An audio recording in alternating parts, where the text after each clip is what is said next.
All right, good evening. And episode, I think I put 17 in here. Anyway, this is what it is, episode 17, I do believe. And anyway, whatever episode it is, it's a great episode because we're going to be discussing how do we utilize our negativity as fuel for our growth. And that's really what this entire life experience is all about. We have these circumstances in our lives that are often unexpected, often surprise us. And that's part of the point, right? Because if you weren't creating circumstances that were not surprising for your conscious mind, then it wouldn't dwell up that negativity in you, because those are just the negative beliefs, the negative definitions. You want that to come to the surface. As strange as that may sound, you want that to be present. And obviously, beliefs and definitions in terms of the negative sense can have a variety of experiences for us. Sometimes it's very obvious what they are, and it becomes very obvious and easy to transform them.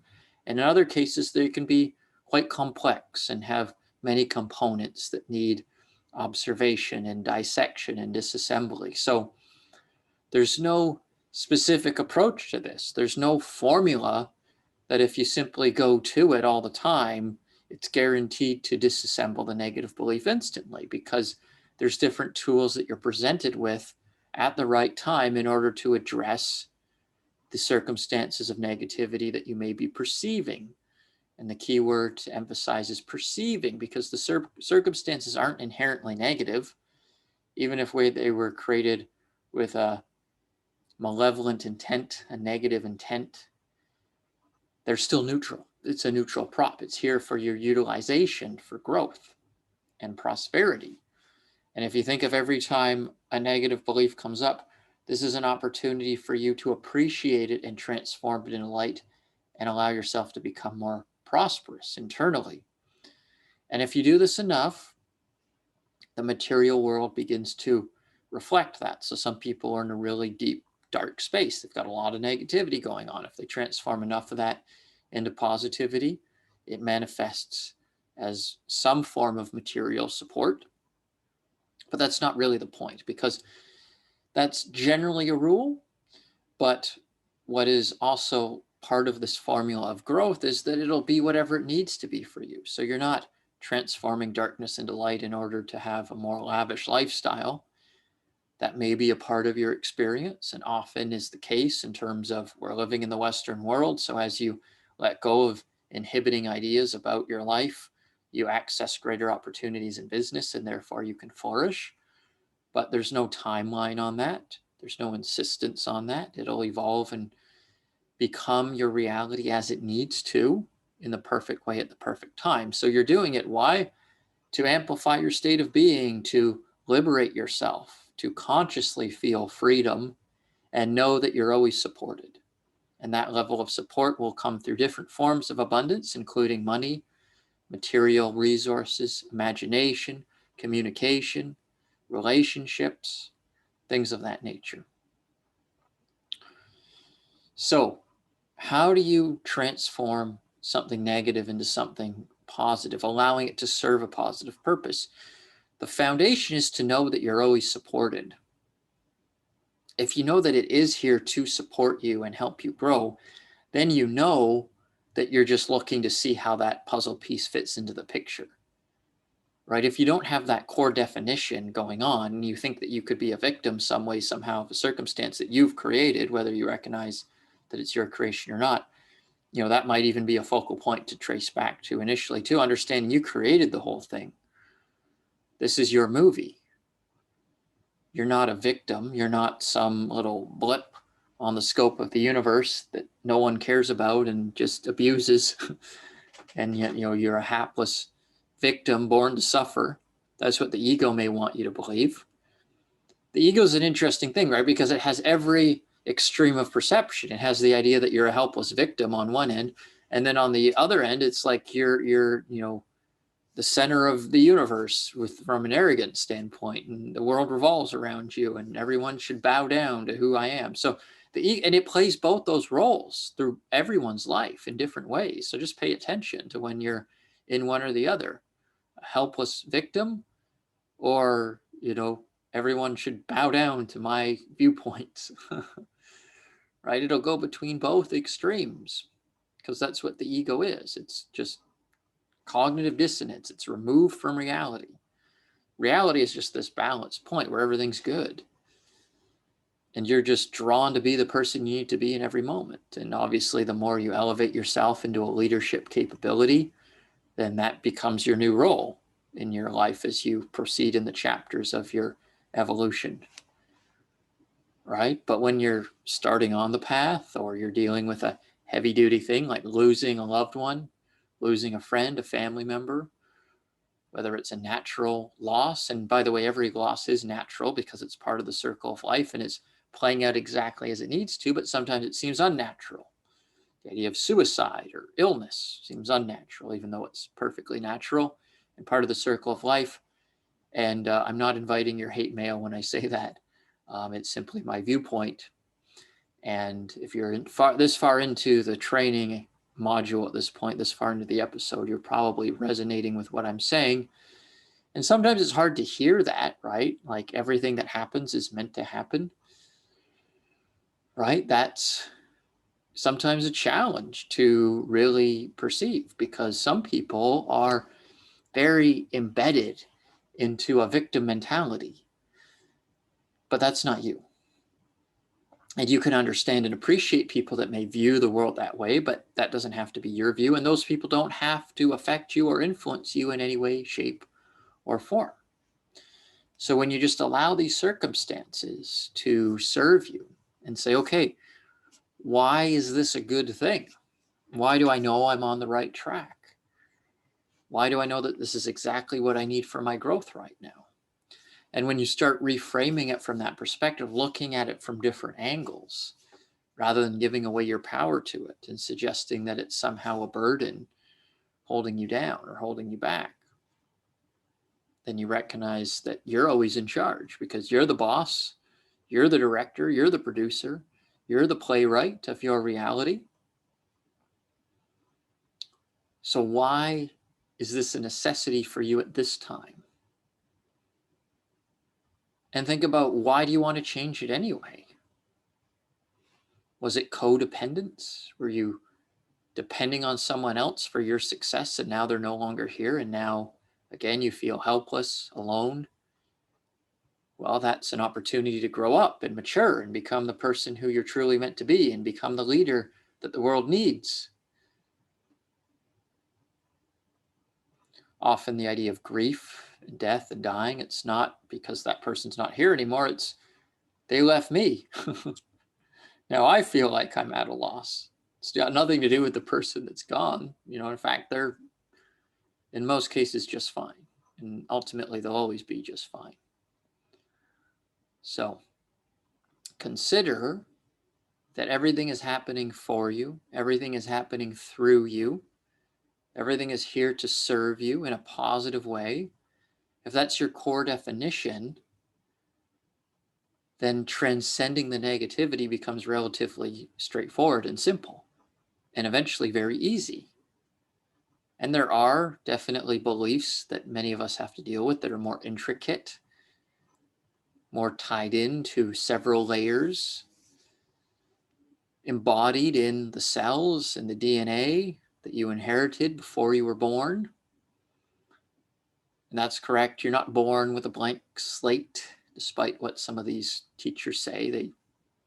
They're either simplifying it or they don't know the facts. They don't know the whole picture.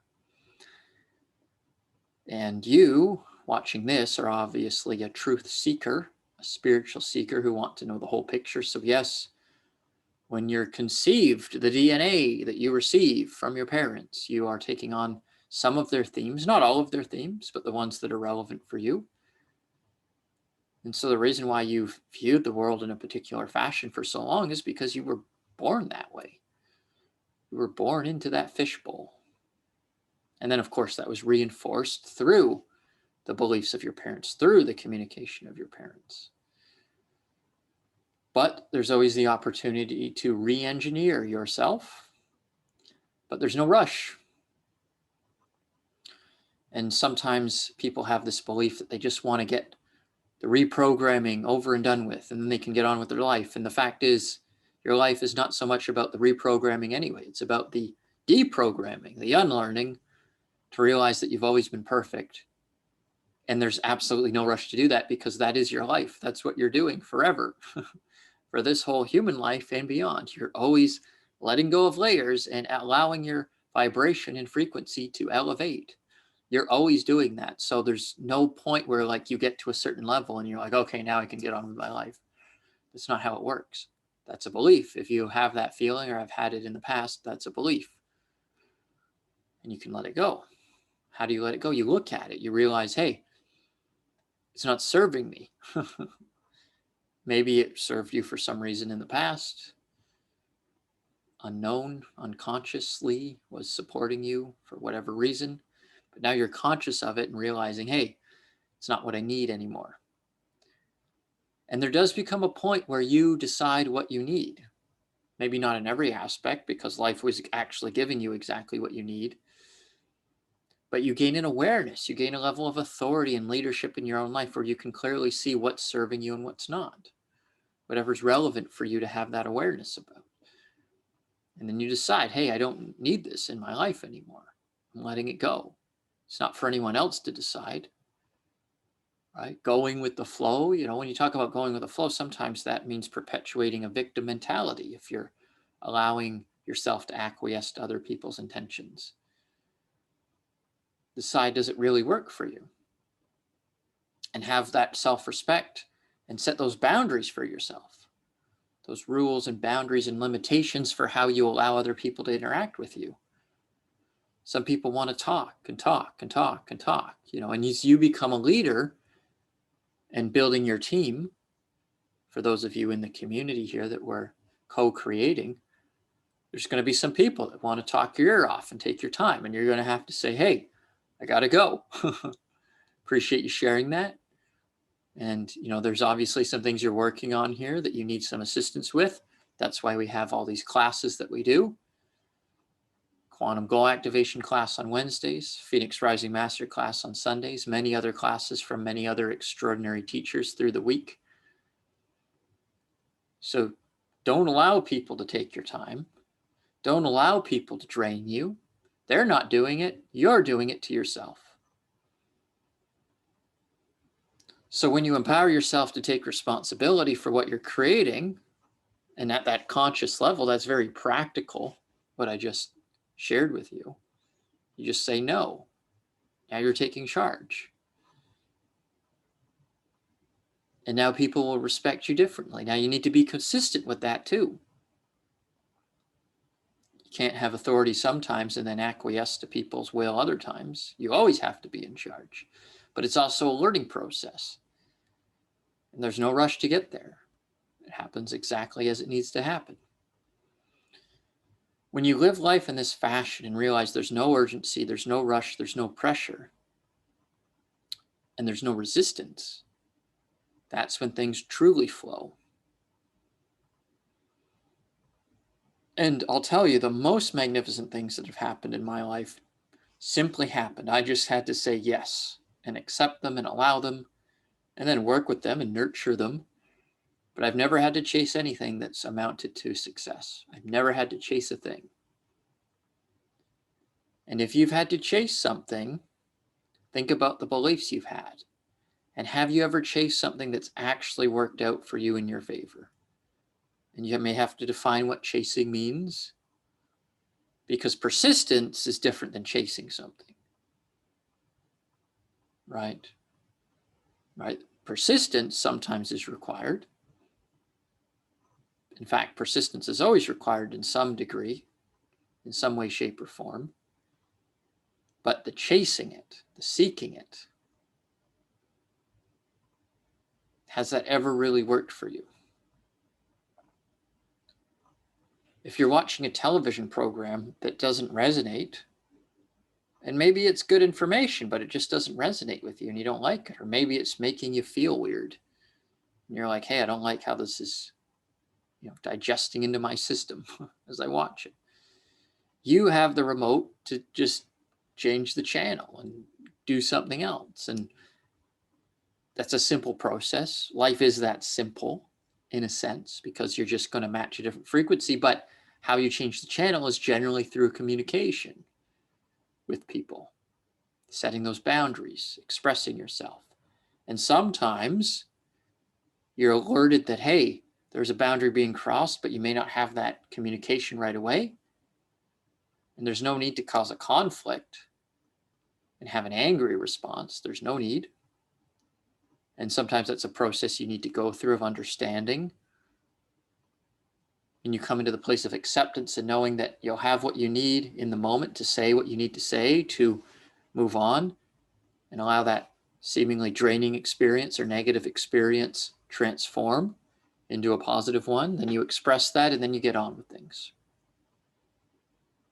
So, in the spirit of getting on with this evening and your life, I will end it here. And this will definitely be a continued topic of conversation, transforming darkness into light, allowing your negativity to serve you and be used for your growth. Everything is here to serve you. Embody that, live that. Don't just believe it, but weave it into your reality. Communicate from that standpoint. And I will see you on the next episode. Bye for now.